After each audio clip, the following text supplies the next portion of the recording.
said, damn, when you get your period, after that, you'll take a shower and you'll wash your clothes. And he kept repeating that every couple of times a day. Something is about to happen. And the period was just for one day, but I fooled him to think that the period is continuing. So I remember going to the toilet, folding the pads really tight so he won't see that there's no blood. So I did it for about a week until I could not lie anymore. And he said, oh, come on, go take a shower. I told him, no, I don't want to. The water is cold. I don't want to take a shower. Please, I don't want to take a shower. And he said, no, don't worry. Don't worry. He untied me and took me to the kitchen and showed me a pot sitting on the stove. I remember thinking, Amit, now is the moment. Something, what you thought about is going to happen. I bent down in the bathtub like this, so I could cover myself up, taking the warm water from the pot and put it in over my head. And for 1 second, I completely forgot about everything. I just really enjoyed the warm water on my face. And then I remember hearing him saying, quickly, Amit, quickly. And then I remember I turned around. He was standing with his gun, and the gun was pointed out at me, and he was huffing and breathing heavily, and he had a face like a monster, like a beast, like this. So I stood up and held a blanket, a small blanket, to cover myself, and he came towards me and just pointed the gun really hard at my forehead, screaming at me, take it off, and punching me, until I could not hold the towel anymore. And he started touching me, and I resisted, and then he dragged me to the bedroom. And then he forced me to commit a sexual act on him.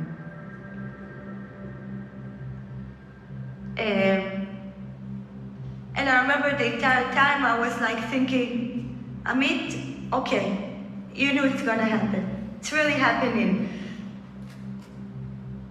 I said to myself, okay, you can handle this. You just want to survive.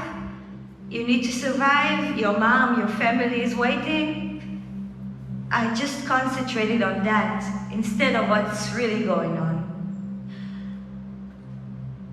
And when he was finished, he went to clean himself up. I got dressed, covered myself up, and I was crying.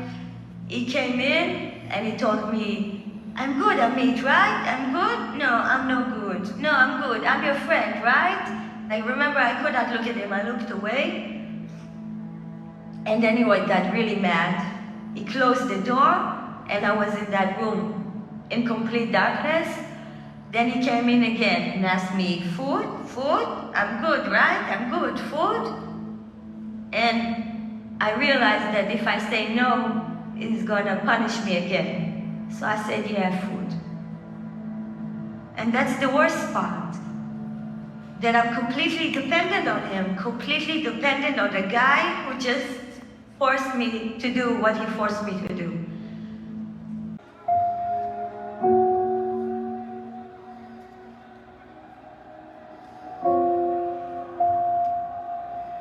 When you start hearing the stories, starting from psychological abuse, layer on top of that physical abuse, and that could be beating, and that could be branding. And branding? What do you mean? What's branding? Branding is marking someone by burning a pattern so they would be marked. And I got medication to sedate them. Some of the women were very concerned as to what happened when they got those medications. They didn't know. Do you have reason to believe that the hostages left behind faced even more sexual abuse? When I think of the people that are there for over 100 days, I'm scared of what we're gonna meet. We're ready for the unthinkable possibility of pregnancies, and for needing to provide help in very, very difficult decisions. I felt disgusted with myself, even though I had no choice. It's really difficult to talk about. But after I talked to the lady doctor and told her, I felt like something was released, like it made it better to talk about it. You haven't talked about this until now. Why? I decided to talk about it only after I heard that people are trying to say that it didn't happen. So I decided that I need to talk. I need to talk for women. I need to talk because I won't forgive myself if I will still see people that are saying that those things didn't happen when I know that they did. Now, I want to shout and talk to the world and let them know what's going on there. If I can help someone, if I can help the people who are still there, I want to. I feel like it's my calling to do so. Very long time before they speak out, if ever they speak out.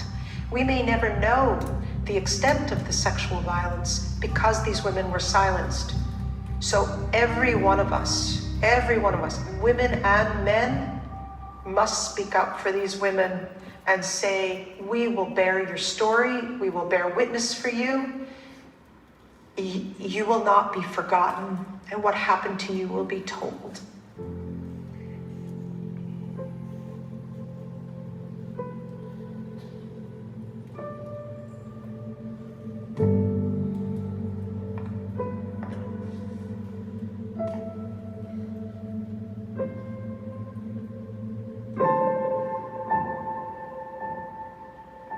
Maybe everything I've done has led to this moment.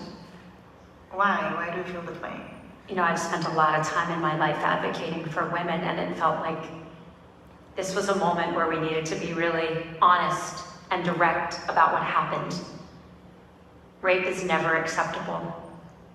And in this moment, since October 7th, I felt like we were sliding back to a place where we would start accepting the unacceptable. And I can't let that happen. Can you tell me what resonates the most from everything you've heard? You just hear the story after story after story. People who have not met each other telling us the same things over and over. And I have to believe that we will tell these stories and give these amazing witnesses the chance for people to hear from them, their words in this film, what happened. Anyone who watches this film can bear witness. And we can take that pain and take that trauma and turn it into hope, turn it into commitment, turn it into conviction that we are not going to let this happen again.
I know how hard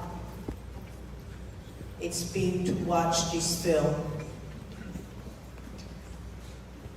And I hope all of you are not leaving right now, because we are having a panel of people that have a lot to say about what you've just seen and the impact on this community, on the entire world, on Israel, and on Gaza, the Muslim world, and everyone.